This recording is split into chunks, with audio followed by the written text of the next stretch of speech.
how we think about models of supervision. All of us work from our model of therapy. And for many decades, the assumption was that if you're a good therapist, somehow you'd be a good supervisor, which is challenging when you think about it. Janine Bernard and I have got the analogy in our book between an athlete and a coach. You can be an incredibly good athlete and a really lousy coach.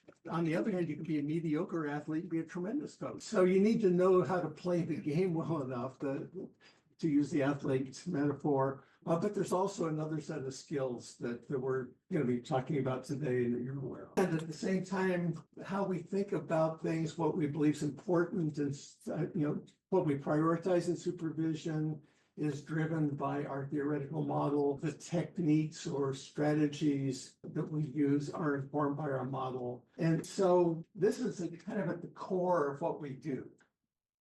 Many years ago, many decades ago, I did a video series where I had the same supervisee, Carl Rogers, Albert Ellis, Irving Polster as a Gestalt therapist, and Rudolf Eckstein, who wrote one of the first books on supervision, as a psychoanalyst. All four of them saw the same supervisee, and I've been playing a lot with AI to kind of see what it can do for me. So I took the transcripts of the sessions and I gave them operational definitions, these various things, and asked them to analyze. So again, it's not science, but it's suggestive for what we're doing here today.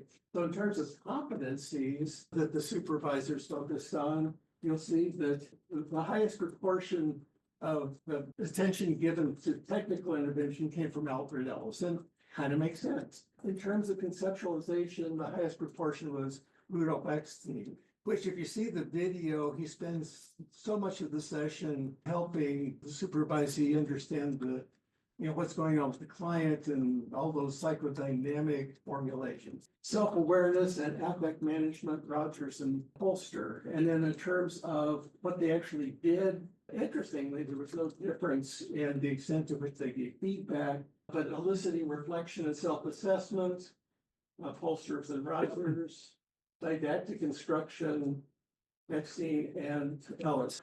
My point is simply that we can't get away from how our model of therapy affects who we are as supervisors, but it's not enough. I would suggest that no one model of supervision is adequate by itself, that we have kind of a nested cluster. And it seems to me that the next level up is developmental models. Once we go beyond just our model of therapy, we start paying attention to how a very beginning supervisee has different needs than a more advanced supervisor, and how that, what we give them, how we interact with them, and so on. Again, back to my point that for so many years, the assumption was that a good therapist would be a good supervisor. The literature on supervision really didn't start developing until the late 70s. So your early work was really around developmental models, and then process models, I think, came along at about the same time, and I think are an overlay over that. So Janine Bernard's discrimination model, Hawkins's Showit 7-eyed model. There's a number of process models that I'm guessing if you've taken other workshops, you've been exposed to something like that, which is,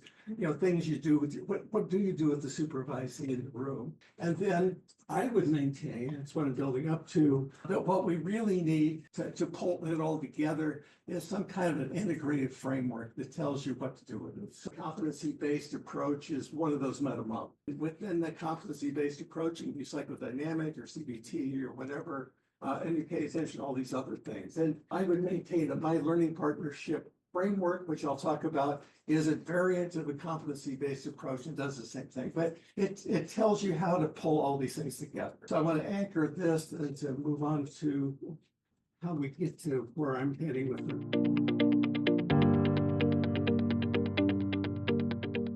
I want to acknowledge Bridget Proctor's model of supervision. She maintains that basically we can chunk supervision into three different functions. There's what she called the normative function, which is adherence to professional standards, ethical guidelines, organizational policy. So it's kind of making sure that things are, clients are protected, the supervisees behaving competently and appropriately.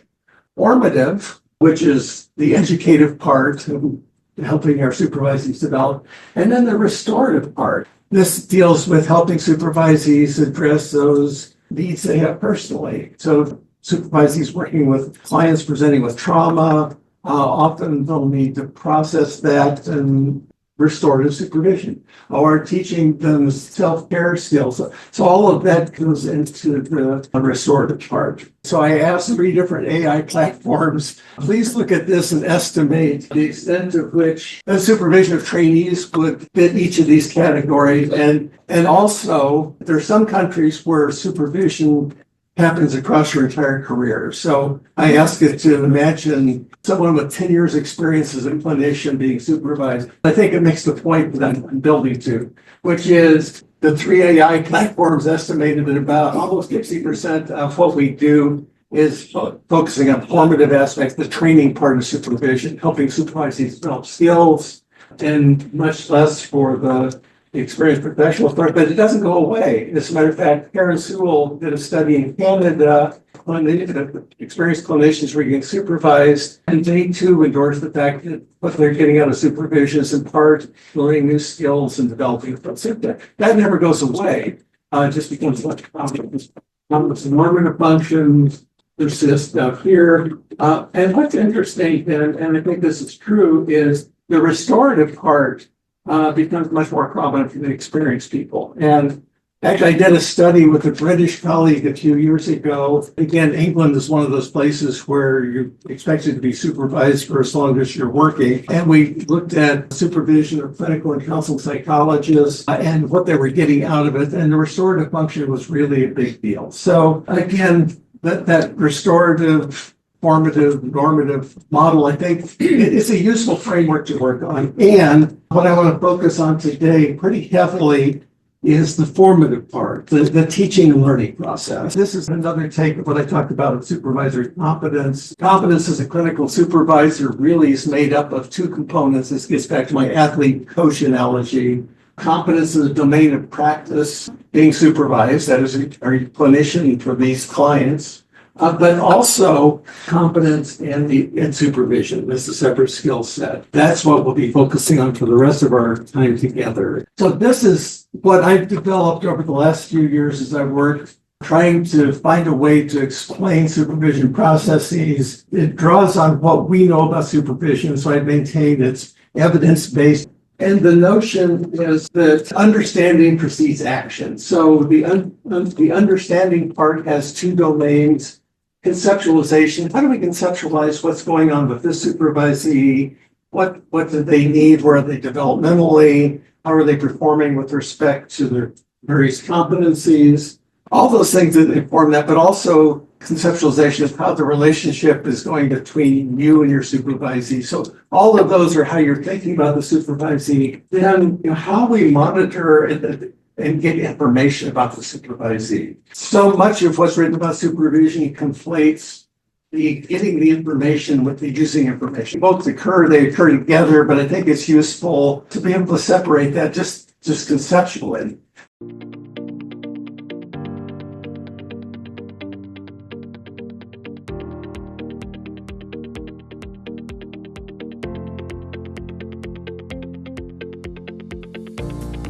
That informs our, what we know about supervisees. Then I would maintain that as supervisors, we have basically 2 kinds of interventions we use. There's relational interventions that, supervision, the teaching and learning environment, but supervisees not going to be receptive to learning if they don't have a trusting relationship with you and you're not in a collaborative stance. So the relationship is really foundational to what happens. So that's one set of interventions that we use. And by the way, they also have a teaching function. So as we interact with the supervisee and do relationship maintenance, we're also helping them develop competencies in relational skills and I would hope multicultural competencies. And then, of course, there's the actual teaching stuff we do. This gets into the feedback and modeling and eliciting reflection and so on. And then the learning outcomes would be the competencies. And there's so many different takes on competencies. Certainly the stuff that came out of the competencies conference and then all the follow-ups that have occurred since then. And I'm sure Emil talks about the competencies benchmarks paper that he's had some role in getting us to. So there are a lot of different ways to think about competency, but I think that you can cluster them, I think, into 6 basic competencies that we want our supervisees to have: relational competencies, multicultural competencies, technical intervention skills, of course, conceptualization skills, self-awareness and affect management, of course, and then finally ethical and professional competence. So I would maintain, at least for the purpose of this framework, those are the competencies we're working towards.